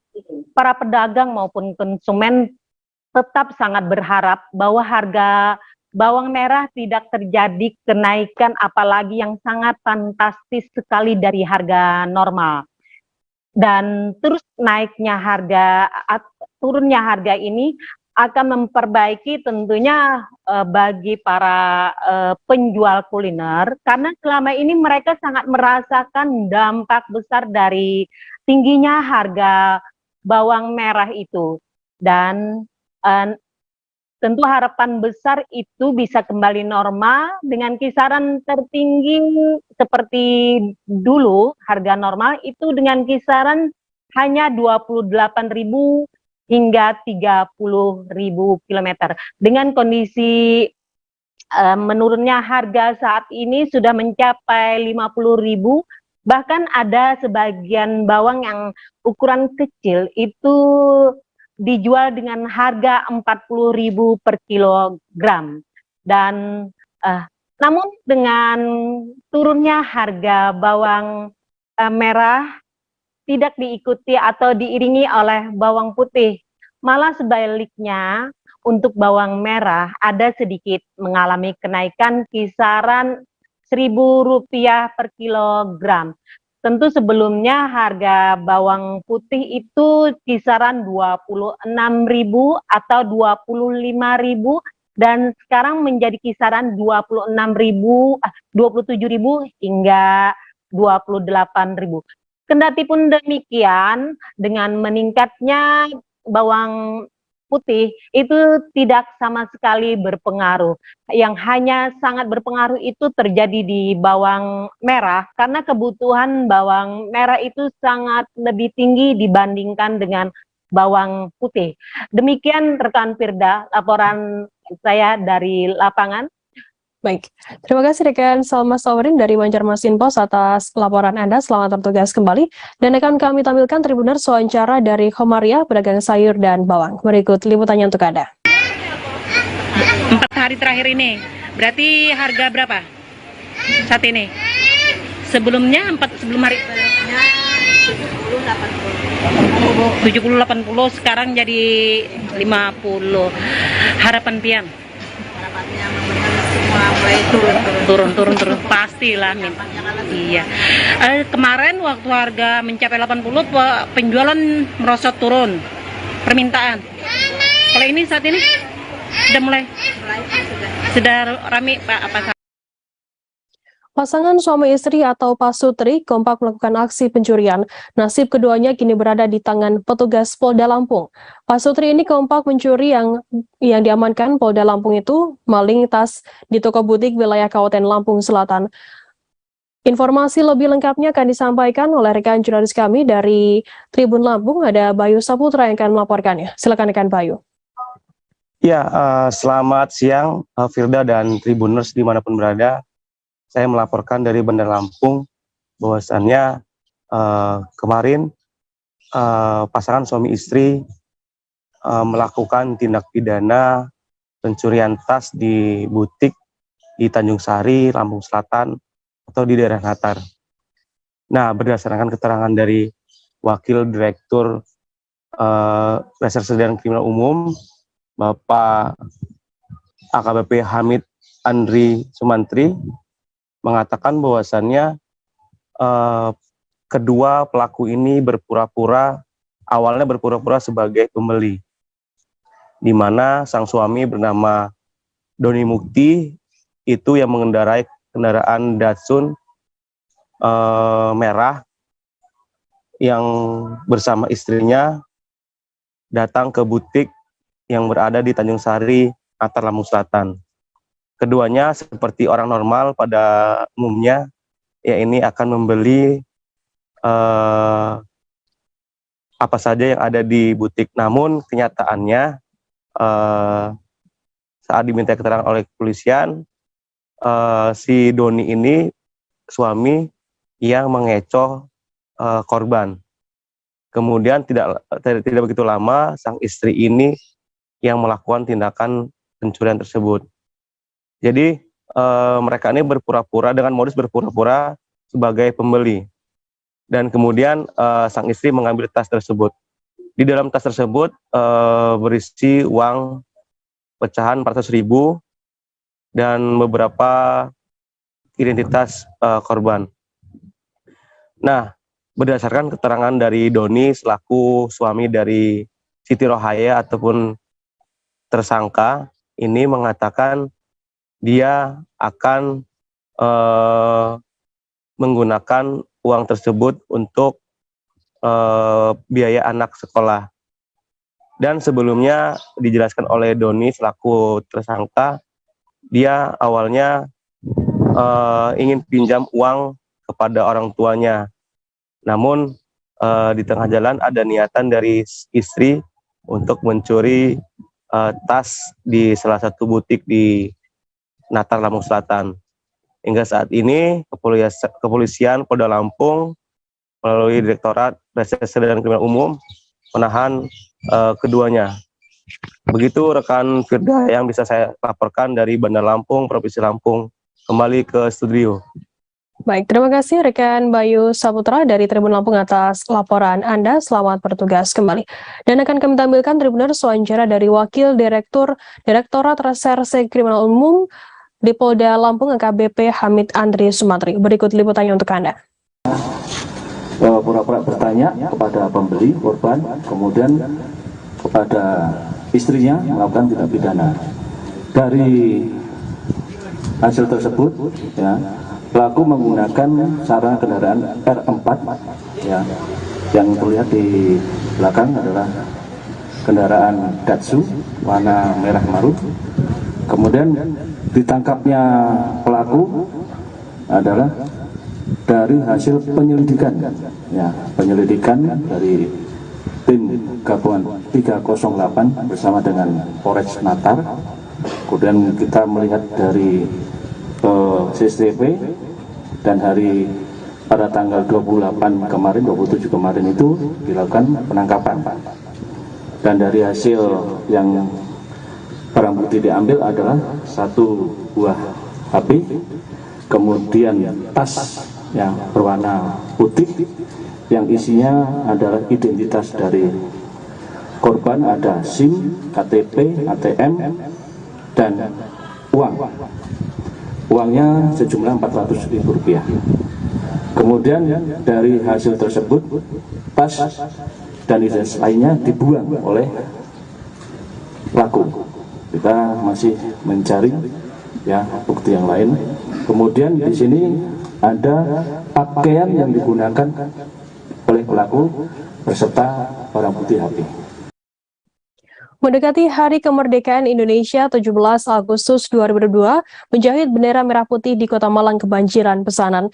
Seperti yang dialami oleh Maridin, penjahit bendera merah putih yang tinggal di Buring, Kota Malang. Sejak bulan puasa kemarin, ia sudah menerima banyak pesanan untuk menjahit bendera merah putih. Informasi lebih lengkapnya akan disampaikan oleh rekan jurnalis kami dari Surya Malang, ada Rifki Edgar yang akan melaporkannya. Silakan rekan Rifki. Baik, Vita.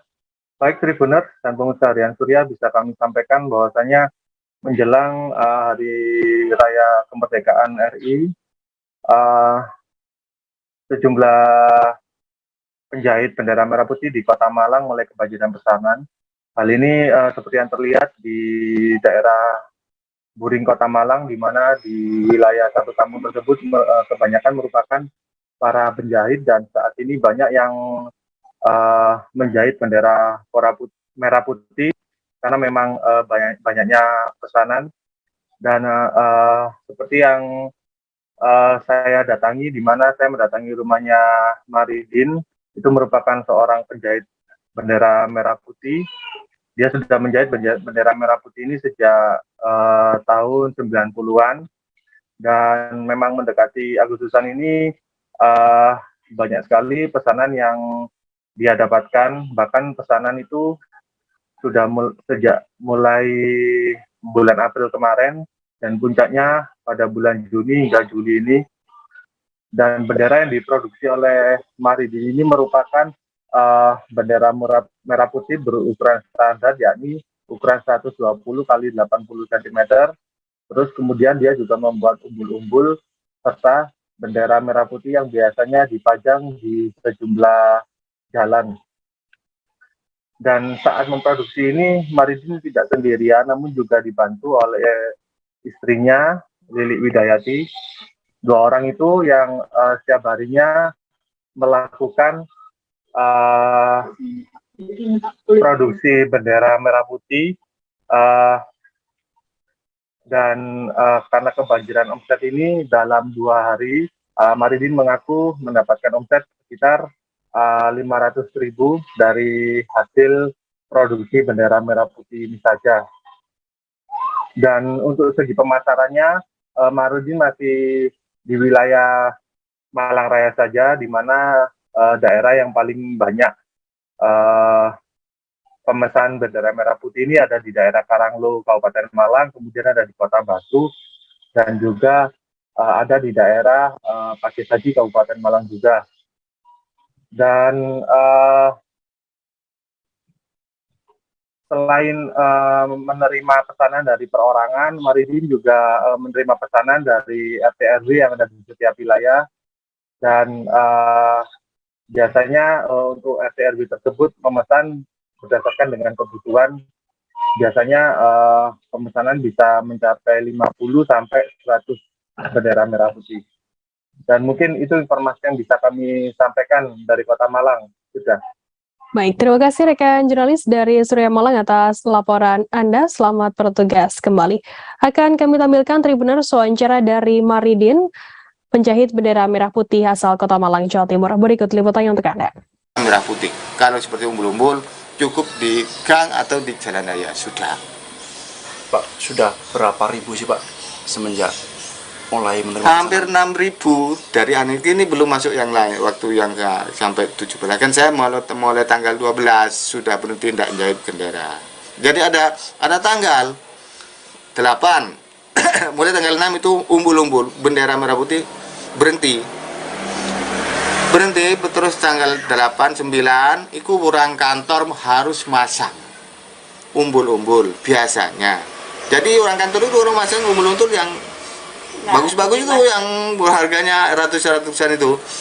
Tanggal seluruh 10, 11 harus masang semua.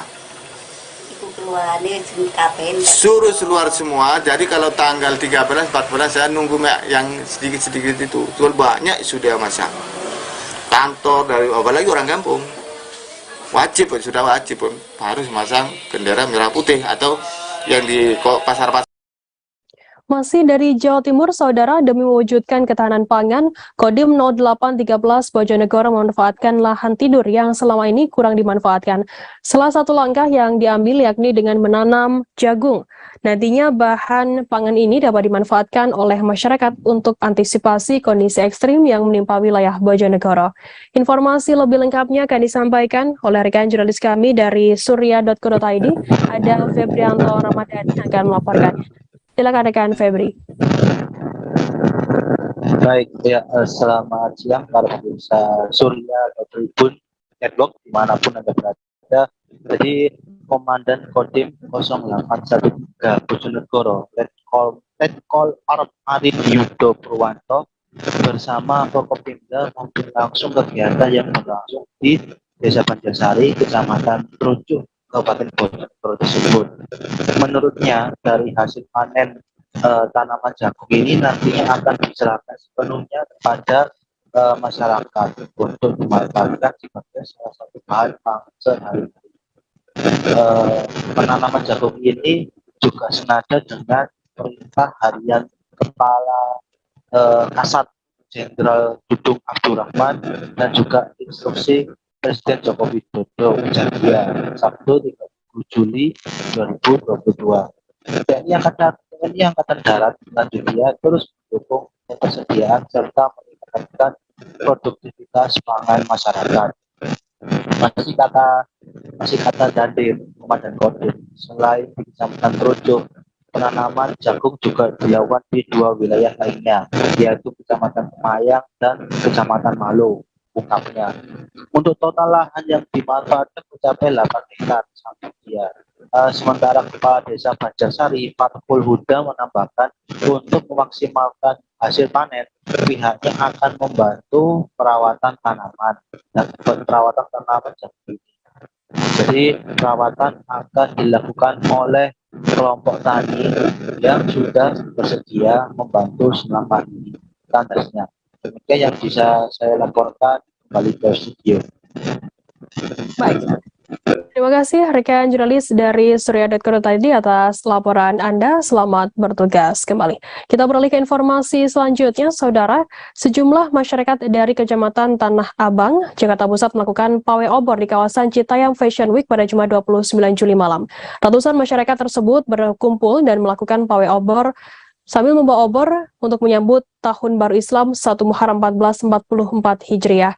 Area Jalan Tanjung Karang, Duku Atas, Jakarta Pusat yang sebelumnya menjadi lokasi Citayam Fashion Week tampak dipenuhi dan dijaga oleh para personel gabungan dari polisi, Satpol PP, dan Dinas Perhubungan DKI Jakarta pada malam hari. Informasi lebih lengkapnya akan disampaikan oleh rekan jurnalis kami dari Tribun Jakarta, ada Dionysius Arya Bima yang akan melaporkannya. Silakan rekan Dion. Ya, Firda dan Tribuners. Jadi memang sejumlah warga dari Kecamatan Tanah Abang menggelar pawai obor di area Citayam Fashion Week pada Jumat malam kemarin. Mereka tampak berkumpul di kawasan Duku Atas dan melakukan pawai obor sambil bersolawat untuk menyambut Tahun Baru Islam 1 Muharram 1444 Hijriah. Dari pantauan Tribun Jakarta di lokasi, pawai berlangsung sekitar pukul 9 malam. Sambil membawa obor, mereka juga membentangkan spanduk saat melintasi kawasan lokasi Citayam Fashion Week. Spanduk itu berisi penolakan terhadap tindakan menyimpang seksual atau LGBT. Tak hanya melintasi titik Citayam Fashion Week, beberapa warga juga sempat berorasi di lokasi tersebut. Mereka menyoroti maraknya remaja pria yang berbusana wanita yang kerap ikut berlenggak-lenggok di Citayam Fashion Week. Oleh karena itu, masyarakat meminta aparat kepolisian hingga Pemprov DKI untuk segera menindak hal-hal tersebut karena dianggap sudah mulai meresahkan masyarakat. Acara pawai obor yang digelar malam kemarin sendiri berjalan dengan lancar dengan pengamanan dari pihak kepolisian, Satpol PP, dan Dinas Perhubungan. Demikian Firda dan Tribuners. Baik, terima kasih rekan Dion dari Tribun Jakarta atas laporannya. Selamat bertugas kembali. Kita beralih ke Pekanbaru, Saudara. Tim Subdit 1 Reserse Narkoba Polda Riau menangkap 3 orang pria asal Kabupaten Bengkalis. 3 pria yang ditangkap yaitu diantaranya ada IRW 21 tahun, JEP 46 tahun, dan MUH 20 tahun. 2 orang berprofesi sebagai nelayan, sementara 1 orang lagi adalah pengangguran. Dari penangkapan tersebut, polisi juga berhasil menyita barang bukti narkoba berupa sabu dengan berat 19 kg yang disembunyikan di kebun durian. Informasi lebih lengkapnya akan disampaikan oleh rekan jurnalis kami dari Tribun Pekanbaru, ada Rizky Armanda yang akan melaporkannya. Silakan rekan Rizky. Ya baik, terima kasih Firda. Pengungkapan ini bermula dari informasi yang didapatkan oleh petugas terkait akan adanya pengiriman narkotika jenis sabu dalam jumlah besar dari negara Malaysia menuju Indonesia melalui perairan Bengkalis. Dan tim kemudian melakukan proses penyelidikan dalam beberapa hari dan didapatkan beberapa orang nama yang diduga merupakan kurir pembawa sabu dari Malaysia menuju Indonesia. Dan tersangka IRW, salah satu tersangka yang ditangkap dari 3 orang pria tersebut, mengaku bahwa dia menjemput langsung sabu ke negara Malaysia dengan menggunakan speedboat. Dan speedboat ini dikemudikan sendiri oleh tersangka IRW. Dia dalam hal ini ditemani oleh seorang rekannya bernama Balet yang kini masih berstatus sebagai daftar pencarian orang atau DPO. Dan awalnya tersangka IRW ini dihubungi oleh seseorang bernama Ayet yang berada di Malaysia untuk membicarakan bisnis begitu. Dan kemudian IRW berangkat ke negara Malaysia dengan tersangka Balet yang masih DPO dan bertemu tersangka Ayat. Dan dalam pertemuan itu mereka sepakat untuk menuju ke negara Indonesia, di mana tersangka Ayat membawa 2 buah tas berisi narkotika jenis sabu yang setelah ditimbang memiliki berat 19 kg. Dan sesampainya di Indonesia, sabu itu didistribusikan kepada sejumlah tersangka lainnya, yakni tersangka Jeb dan juga tersangka Muh alias Angah.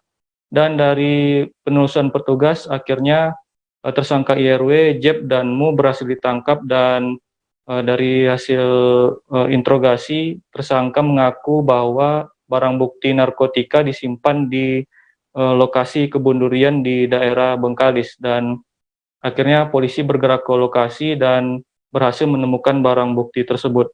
Atas perbuatan para tersangka, mereka dijerat dengan pasal 114 ayat 2, junto pasal 112 ayat 2, dan pasal 132 ayat 1 Undang-Undang Republik Indonesia Nomor 35 Tahun 2009 tentang narkotika, dan ancaman hukuman yakni hukuman mati atau penjara seumur hidup. Demikian Firda. Baik, terima kasih rekan Rizky Armanda dari Tribun Pekanbaru atas laporan Anda. Selamat bertugas kembali. Akan kami tampilkan Tribuners wawancara dari Kabid Humas Polda Riau, Kombes Pol Sunarto. Berikut liputannya untuk Anda. Di TKP Jalan Rumpat Tanjung Medan, Rumpat Utara Bengkalis, kembali tim kita membekuk 3 orang pelaku yang berada di sebelah kiri saya. Ada atas nama Along, atas nama Aman, dan atas nama Jet. Barang bukti yang berhasil diamankan lebih kurang 19 kilo kotor butiran serbuk narkotika jenis sabu yang terbungkus dalam 14 bungkus kantong plastik ini dengan kronologi sebagai berikut. Jadi ada DPO kita, Ayat namanya, menghubungi saudara Alom dan saudara Berat ini juga DPO. Si Ayat ini berada. Pandemi COVID-19 yang tak kunjung usai dan dampaknya sangat luar biasa untuk semua sektor membuat warga yang ada di RT 12 RW 8, Kelurahan Kenten, Kecamatan Talang Kelapa Banyuasin, sepakat mengubah nama jalan mereka. Warga RT 12 di Kompleks Kenten Azari ini sepakat menamai jalan mereka dengan nama COVID-19. Hal ini agar tidak lupa bila nantinya pandemi sudah berakhir. Informasi lebih lengkapnya akan disampaikan oleh rekan jurnalis kami dari Tribun Sumsel, ada Ardiansyah yang akan melaporkannya. Silakan rekan Ardi. Baik, Firda, selamat siang Tribuners. Jadi warga yang ada di RT 12, Kelurahan Kenten, Kecamatan Talang Kelapa, Kabupaten Banyuasin ini sengaja mengubah nama jalan. Ada 4 nama jalan yang mereka ubah, yakni COVID-1, COVID-2, COVID-3, dan COVID-4.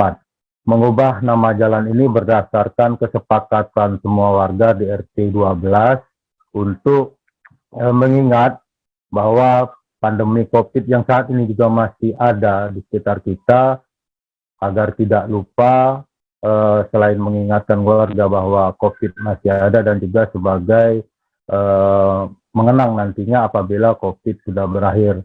Karena warga yang ada di RT 12 Kelurahan Kenten, Kecamatan Talang Kelapa, Kabupaten Banyuasin ini menganggap bahwa COVID ini sudah membuat masyarakat, terutama masyarakat yang ada di RT 12 ini merasa kesulitan untuk beraktivitas. Meski di RT 12 selama ini tidak terkena COVID-19, akan tetapi ini menjadi motivasi dan juga pengingat ke depannya bahwa pandemi COVID ini yang berlangsung cukup lama sehingga membuat semua sektor termasuk masyarakat yang ada di RT 12 ini merasa kesulitan baik untuk kegiatan sehari-hari maupun untuk memenuhi kebutuhan sehari-hari selama COVID-19. Begitu, Firda. Ya, baik, terima kasih rekan jurnalis dari Tribun Sumsel atas laporan Anda. Selamat bertugas kembali. Akan kami tampilkan Tribuners wawancara dari Ketua RT 12 John Kenten. Berikut liputannya untuk Anda. RT 12 ini pertama jadi RT atau peristiwa virus COVID ini. Maka maka kami sebagai spontan dan mengajak warga kami rapat. Nah, mengenai jalan ini kami dirama COVID-1, COVID-2, COVID-3, COVID-4 selama ini belum ada nama jalan. Nah, warga setuju dengan bantuan Pak Haji Ali membantu donatur dengan duit 1.500.000 untuk buat nama jalan 4 sisi jalan ini. Pertama jalan COVID-1, kedua COVID-3, COVID-4 RW 08 ini. Dan juga ada swadaya masyarakat untuk bantu CCTV. Itulah peristiwanya. Dengan masa 2 tahun ini virus COVID ini sekarang masih landai atau sudah agak kurang, tapi kita waspada dengan adanya. Istri ex-Kadif Propam Polri Irjen Ferry Sambo Putri Chandrawati tak nyaman dengan sejumlah spekulasi yang diungkapkan oleh pihak Brigadir J atau Brigadir Nofriansyah Yosua Huta Barat. Pihak Putri kemudian mengeluarkan ultimatum kepada pihak Brigadir J terkait hal tersebut.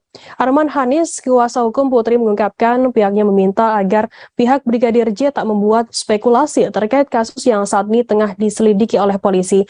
Arman juga mengingatkan agar tak ada pemberitaan yang bersifat asumsi terkait tewasnya Brigadir J, yang menyebut saat ini pihak kepolisian masih terus melakukan penyelidikan agar kasus ini bisa terang benderang. Lebih lanjut, Arman mengungkapkan pihaknya tidak akan segan melaporkan siapapun dari pihak Brigadir J yang terus-menerus berspekulasi dan belum ada bukti. Sebelumnya, Brigadir J diketahui tewas seusai baku tembak dengan Baradae di rumah dinas ex-Kadif Propam Polri Irjen Ferdy Sambo di Duren 3, Jakarta Selatan pada Jumat 8 Juli lalu. Dari keterangan polisi, Brigadir J tewas ditembak lantaran akan melakukan pelecehan dan menodongkan pistol kepada istri dari Irjen Ferdy Sambo. Dalam kasus ini, pihak kuasa hukum menemukan sejumlah kejanggalan, yang satu diantaranya adalah soal hasil autopsi yang dilakukan Rumah Sakit Polri Kramat Jati, Jakarta Timur. Menurut pengacara dari Brigadir J, di tubuh Brigadir J bukan hanya luka tembak yang diterima, melainkan adanya luka lain di bagian wajah, leher, ketiak, hingga kakinya. Hal ini yang menjadi dasar pihak keluarga meminta dilakukan autopsi ulang kepada jenazah Brigadir J. Polisi sendiri belakangan telah melakukan autopsi ulang. Autopsi tersebut digelar di Jambi pada Rabu 27 Juli dengan melibatkan Perhimpunan Kedokteran Forensik Indonesia. Di samping itu, Brigadir J disebut-sebut sudah mendapatkan ancaman pembunuhan sejak Juni 2021 lalu. Informasi terakhir, ancaman pembunuhan itu didapatnya pada Kamis 7 Juli atau sehari sebelum dirinya tewas. Sosok pengancam pembunuhan membunuh Brigadir Nofriansyah Yosua Huta Barat alias Brigadir J sebelum tewas sudah diidentifikasi. Kamarudin menyebut sosok pengancam itu merupakan satu di antara sejumlah ajudan Kadif Propam Polri nonaktif Irjen Pol Ferdy Sambo dalam foto bersama. Dalam foto tersebut memang ada Brigadir J hingga Baradae, namun Kamarudin berkeyakinan bukan Baradae yang melakukan pengancaman tersebut.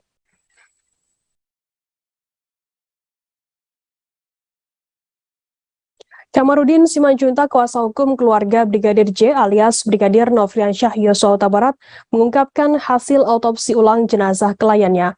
Diketahui Magister Kesehatan Herlina Lubis dan salah satu dokter ditunjuk untuk mengamati dan menganalisa hasil autopsi dan visum Brigadir J. Setelah pemakaman tersebut, Kamarudin menjumpai Herlina dan dokter untuk melihat hasil forensik dan diakta notariskan. Dari keterangan yang Kamarudin sebutkan, dokter forensik mendapati kepala bagian belakang Brigadir J diketahui bolong atau berlubang seperti tertembus oleh peluru. Lubang tersebut tembus sampai ke hidung dan mata. Saat dibuka, otak di kepala Brigadir J juga sudah tidak ada. Mereka meraba-raba kepala, ternyata ada semacam penempelan lem. Setelah diraba-raba rambutnya, ternyata ada lubang disondek atau ditusuk. Diduga almarhum ditembak dari belakang kepala hingga tembus sampai ke hidung depan. Kemudian ditemukan juga di dalam tengkorak ada 6 retakan, diduga karena tembakan, mungkin juga akibat lainnya. Saat dibuka bagian perut sampai ke kepala, ditemukan otaknya pindah ke bagian perut. Kemudian kedua, ditemukan juga diduga tembakan dari leher mengarah ke bagian bibir. Ketiga ditemukan lubang di dada diduga bekas tembakan dan yang keempat tim menemukan lubang yang diduga bekas peluru. Selain itu, juga ditemukan di bagian bahu ada luka terbuka yang hampir terkelupas. Meski pihak tim saat ini belum diketahui apa penyebab pastinya, namun mereka menduga luka tersebut bukan dari luka peluru. Ditemukan juga bagian lengan bawah patah yang di mana masih belum diketahui patahnya disebabkan karena apa, masih harus disimpulkan oleh dokter forensik. Di bagian jari kelingking dan jari manis ditemukan patahan-patahan jari di sekitar kukunya dan sudah diambil sampel untuk dipastikan penyebab patahnya. Di punggung di bagian belakang juga ada memar, di bagian kaki sebelah kiri ditemukan ada memar dan sudah diambil sampel. Di pergelangan kaki Brigadir J, kaki kiri bawah ada juga luka lubang yang masih belum diketahui penyebabnya. Diketahui polisi sendiri sudah mengautopsi ulang jenazah Brigadir J dengan melibatkan tim kedokteran forensik independen di Rumah Sakit Sungai Bahar Jambi pada Rabu 27 Juli.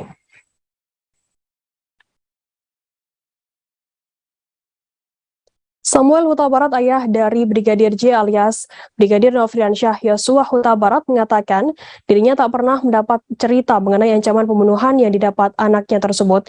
Hal itu menanggapi apa yang tengah beredar di pemberitaan mengenai Brigadir J yang mendapat teror ancaman pembunuhan sejak Juni lalu. Samuel mengatakan selama bekerja menjadi ajudan Kadif Propam Polri nonaktif Irjen Ferry Sambo di Jakarta, Brigadir Yosua tak pernah menceritakan apapun mengenai keluhannya selama bekerja. Brigadir J kerap kali membagikan cerita kebaikan-kebaikan keluarga Ferry Sambo. Samuel menduga Brigadir Yosua tidak menceritakan ancaman pembunuhan karena tak mau membebani pikiran orang tua. Namun Brigadir Yosua memang sempat bercerita kepada pacarnya, Vera Mareta Simanjuntak, soal dugaan ancaman pembunuhan sejak Juni hingga sehari sebelum meninggal pada Kamis 7 Juli. Hal ini dikatakan kuasa hukum keluarga Brigadir Yosua Kamarudin Simanjuntak yang membenarkan cerita itu diungkapkan Brigadir Yosua atau Brigadir J kepada Vera. Kamarudin mengungkapkan ancaman pembunuhan itu membuat Brigadir Yosua tak tenang hingga mengucapkan kata-kata perpisahan kepada Vera. Selain kata perpisahan, Brigadir J juga minta maaf dan minta Vera untuk mencari pria lain. Atas ancaman tersebut, Kamarudin merasa janggal jika Brigadir Yosua atau Brigadir J melakukan pelecehan seksual terhadap istri Kadif Propam Polri, nonaktif Irjen Ferry Sambo Putri Chandrawati, seperti yang dituliskan oleh polisi.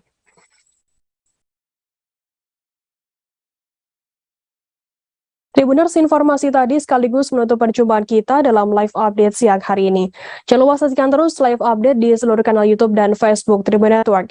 Saya Fridanana beserta kru yang bertugas pamit undur diri. Terima kasih dan sampai jumpa.